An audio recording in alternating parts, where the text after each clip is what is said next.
For the sake of our troops who deserve a commander-in-chief who will have their back,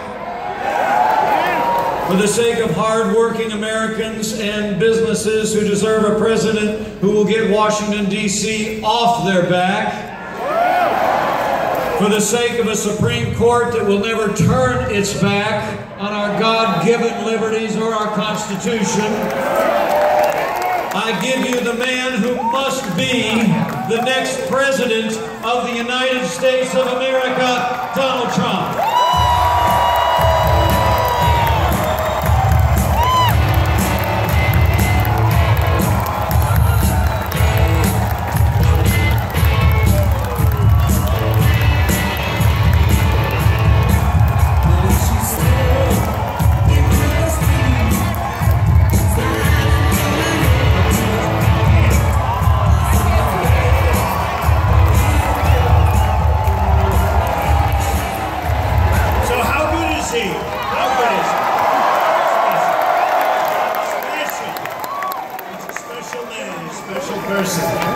And he's become my friend. Well, there's a lot of people here.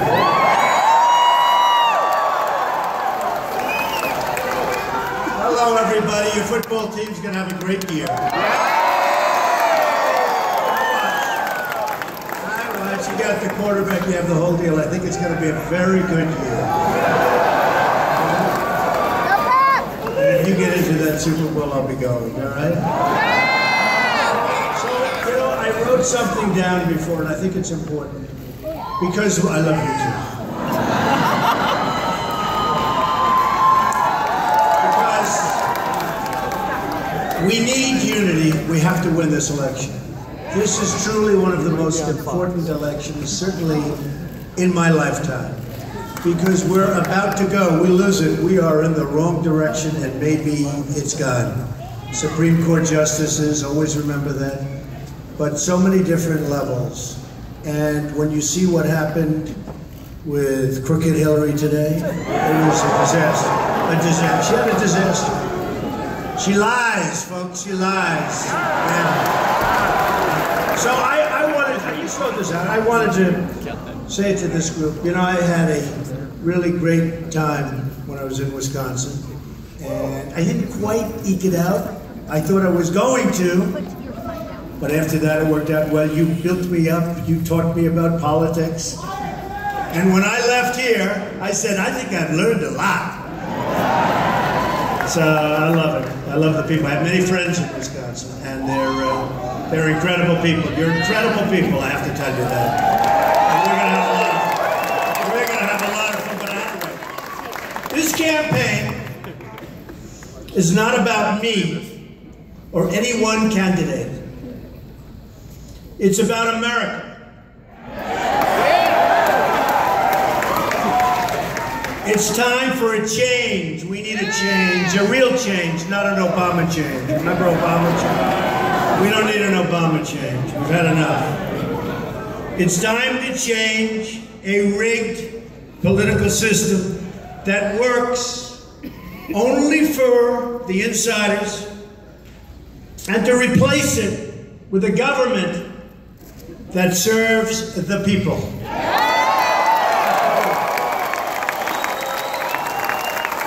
And I know both sides. I've been on the other side, believe me.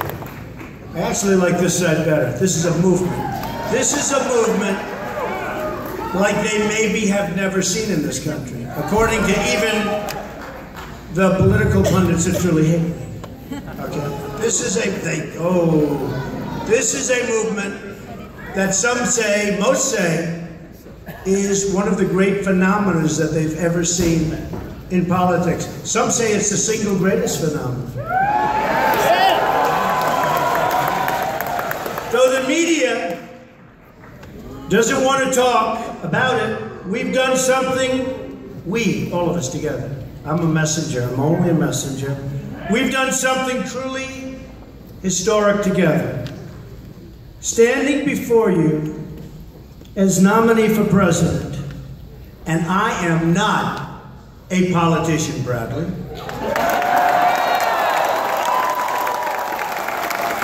I'm not part of the system. I ran against the system, and I'm probably better off running against the system.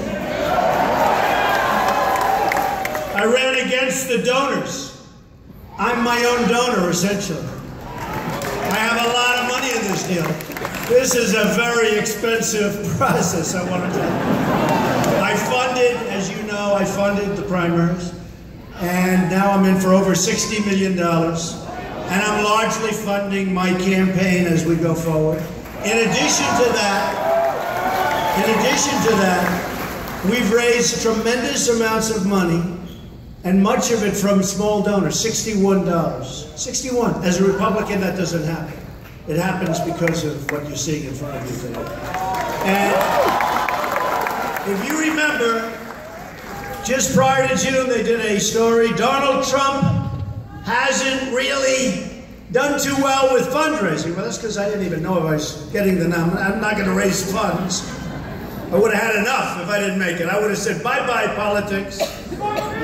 But I wanted to make sure. So I got it. And then I started raising money for the Republican Party. And we raised a lot of money. We started really on June 14th, Flag Day, my birthday. And in June, we raised approximately, think of this, $51 million. Can you imagine? And those people couldn't believe it. They were really surprised. Big headlines, you know, because they don't give me too many good headlines. I can do the greatest things. I do things that I think are fantastic. I say, good, there's no way they can cover this badly. And they cover it badly. I gently tell a woman that I love her baby and let the baby cry. It's okay. As the baby that had a voice that was superior to Pavarotti continued to cry. Now remember, I told her to stay, don't worry about it. But after about 3 or 4 minutes, and I'm trying to speak, and it was in Jacksonville. We had this massive, massive crowd, filled up a stadium, and the baby's screaming. So I said, ma'am, I'd like to reverse my order. Perhaps you can nicely take the baby out. Your baby's great. I did it so nicely. She was happy. Even the baby was happy, he stopped crying. And maybe you could take the baby out. Would that be possible? The whole place is cracking up. And the next day in the newspaper, it said, Trump throws baby out of arena.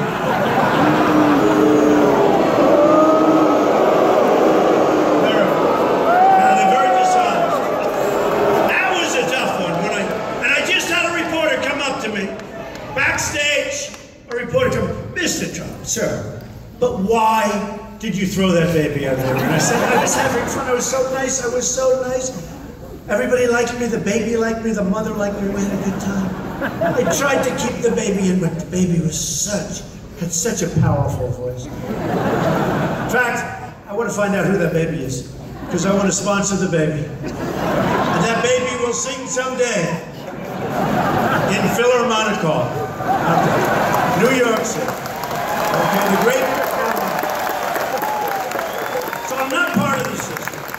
I ran against the system. I ran against the donors, because I'm largely my own donor. I'm running against myself. That's sort of, never thought of it that way. And against the status quo. And the status quo we have to get rid of because it's not working for us. Because the country's in. And that's why I put up a lot of money. But while the Democrats nominated the candidate of special interests, and really a candidate of total corruption. I mean, you take a look at what she's doing. The Republicans made history by choosing a nominee from outside of this very, very corrupt system. It is a corrupt system. It's a corrupt system. You want something done, they can do it for you. And that's not necessarily, and usually it isn't, good for the country.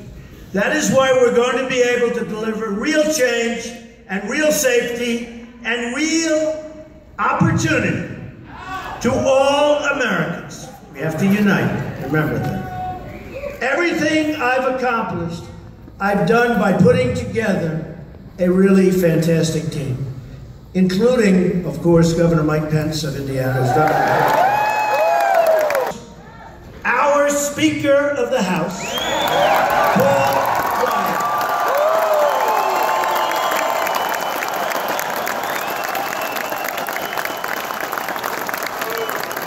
Paul Ryan, good man. He's a good man and he's a good guy. And we may disagree on a couple of things, but mostly we agree, and we're going to get it done, and we're going to do a lot of wonderful things. He's a good man. And while I'm at it,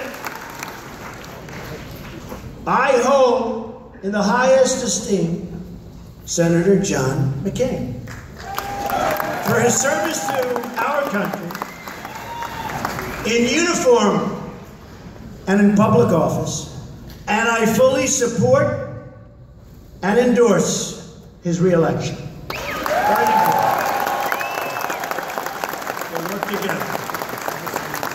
I also fully support and endorse Senator Kelly Ayotte of New Hampshire,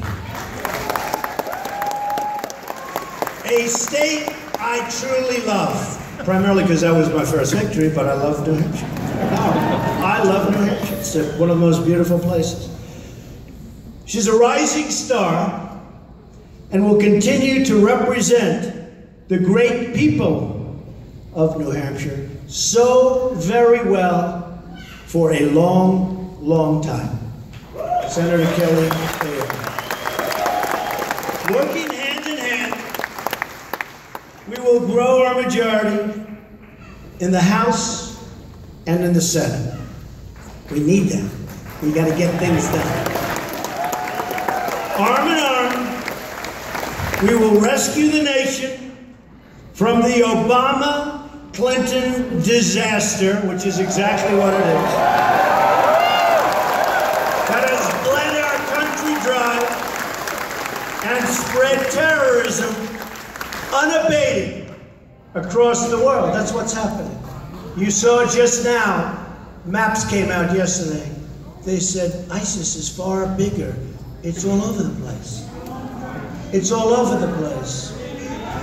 We're going to get rid of it, folks. Our military is depleted.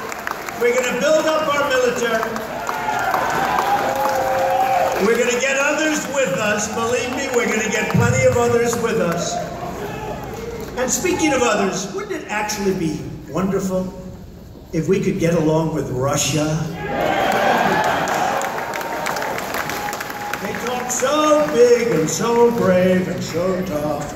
They're the tough ones. You know, Hillary's real tough. Give me a break. Wouldn't that be great if we get along with Russia, we go out together with others, and we knock the hell out of ISIS? Wouldn't that be great?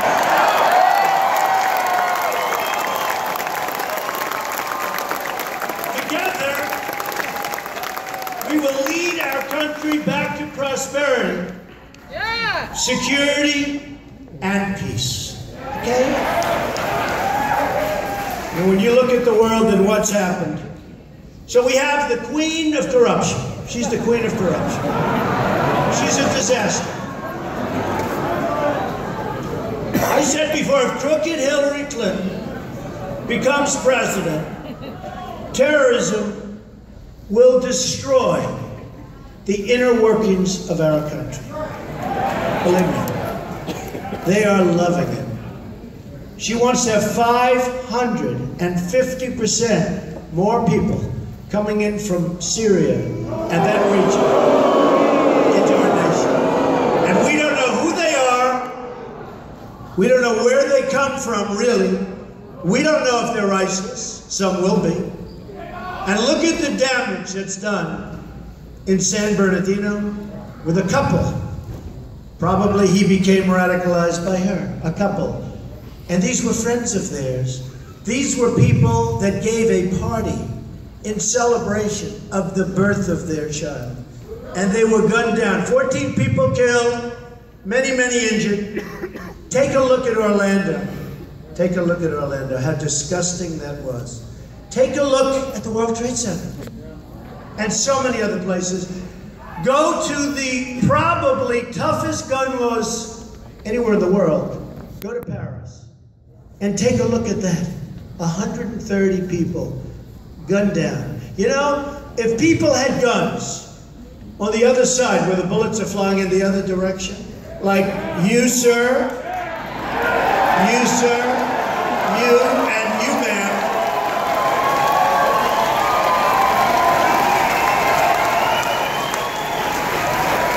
First of all,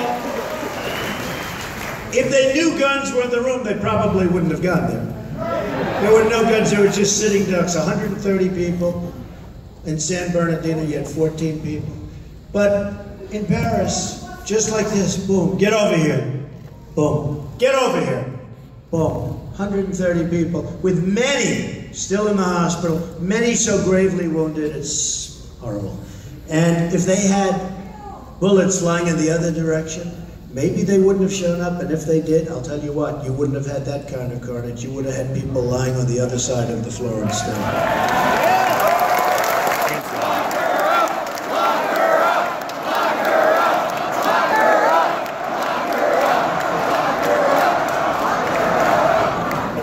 So, I wrote this before, on the way over to another rally at also a very nice place, and very full and very nice, in Iowa. And we love Iowa, don't we? Yes, right? And I thought it was accurate. Unstable, and she is, she's unstable. Hillary Clinton lacks the judgment. Now, Bernie Sanders said that, bad judgment. She got bad judgment. As soon as he said it, I started writing notes. But she got bad judgment. She lacks the judgment, temperament, and moral character to lead this country. The lives of Americans, and it has put all of us at great, great risk, while supporting economic policies that have destroyed our economy. We got a long way to go. She is unhinged. She's truly unhinged. And she's unbalanced, totally unbalanced. And you can see, in the words of a Secret Service agent who just wrote a book. I bought the book. I wanted to see what he said. She simply lacks, this is his words, she simply lacks the integrity and temperament to serve in the office. From the bottom of my soul, he said, I know this to be true. He was there. Her leadership style, volcanic, impulsive as it is, disdainful of the rules set for everyone else, hasn't changed a bit. She's unqualified to become president, and she really is. And Bernie said that too.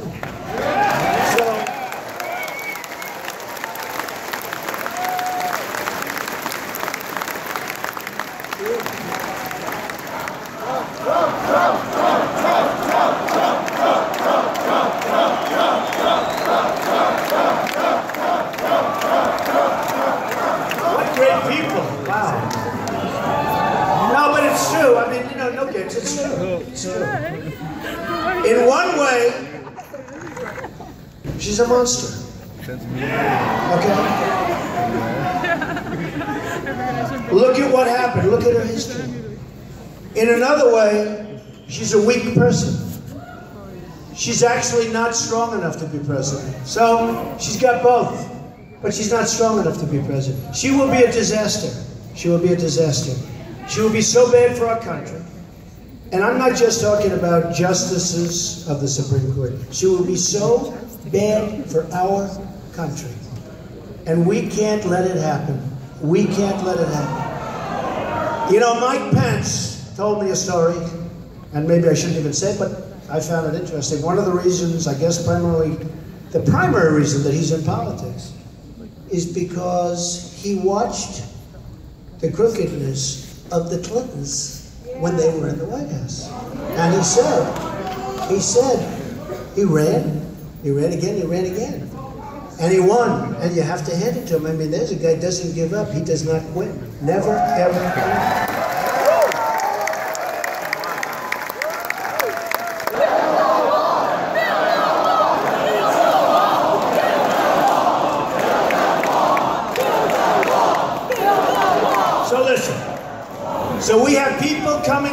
country that shouldn't be coming into our country. We have thousands and thousands of people from certain terrorist states, from certain parts of the world, that we're allowing to come into our country. Most of the politicians, almost all of them, don't even know where they are, where they're being put. They know nothing about these people. This could be the great Trojan horse of all time. Yeah. And Hillary wants thousands more to come in over and above Obama. So, the wall's getting taller every day.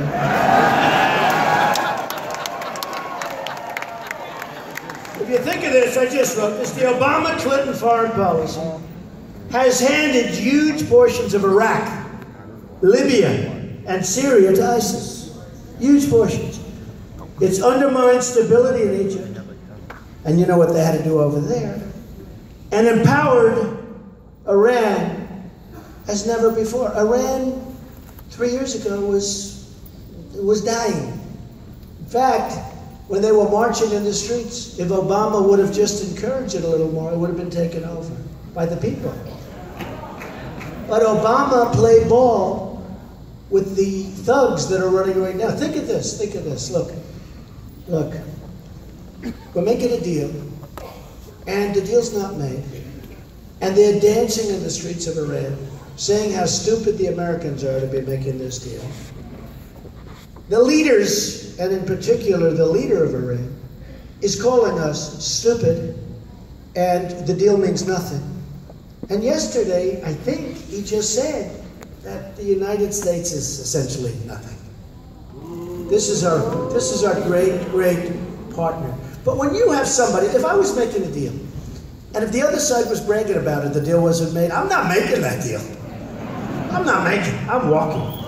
But we kept it going, and we should have never, ever started negotiating that deal until we had our hostages back. We should have walked. We should have doubled up the sanctions and walked, and they would have, and I say it, before the plane reached New York City or Washington, you could just turn it around, because they'll call you, they'll say, let's go, take your hostages. But when you think about it, you probably read today and yesterday, one of the hostages was waiting for a very long period of time. Think of it. Wants to befriend Putin and other things, she said, right? I'm saying to myself, what's wrong with that? That's good. But she's going to be the tough one, you see? She's going to be the tough one. She's going to play with nuclear weapons. You know, they have all nukes, nice nukes. She's going to be the tough one. I'll tell you what, you put her in the office of president. You know, she hates Putin and Putin hates her, right? That's what I hear. No. Putin probably doesn't respect her more than anything else, but Putin hates her. But she's going to be tough. We're going to be tough with Russia. Oh, we're going to be tough. Let me tell you, we're in a different world today, folks. On a different world. But she makes it sound like I'm this tough guy that will have a temperament. You know, she used the word. You know who gave her the word? Her people that write the speeches. We'll say Trump with a temperament. They said Trump in her speech with tweets. I've got between Facebook and Twitter like almost 21, 22 million people. It's an asset. It's an asset. I tweet well. But she said she made this statement during her speech. You know, I heard it barely because I was falling asleep. You couldn't watch it. So, remember that one. Hillary wants to invade foreign countries. Look at Libya. Look at that. We did a great job there. You know, a spot hit on Gaddafi maybe, but I mean, even that. What the hell do we get out of this? It's a disaster. Then you have Benghazi. Then you have ISIS. Then you have ISIS. Then you have ISIS taking over the oil, large portions of the oil, and it's some of the finest oil in the world. And you have ISIS grabbing it. We don't know what we're doing. We have people that don't know what we're doing. We have people that militarily, in fact, they said, well, who is your military consultants? And I gave names, but they're not working now. You know, if they're not working now. I said, of course they're not working now. Look what working now people have gotten us. Haven't. Who the hell wants the people that are working now? They said Donald Trump. Yeah, they're the worst. They're the worst. They said Donald Trump. Donald Trump doesn't like NATO. He is going to abandon NATO. That's not what I said. I said they got to pay. They got to pay. Now, you have to walk. You may have to walk, but they got to pay. We're going to get in World War III for all these countries that are laughing at the stupidity of the United States, right? No, they got to pay. We are going to make America great again. We are going to make America safe again. Thank you very much, everybody.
Donald, sign my hat. Right there. Up here. Look at him.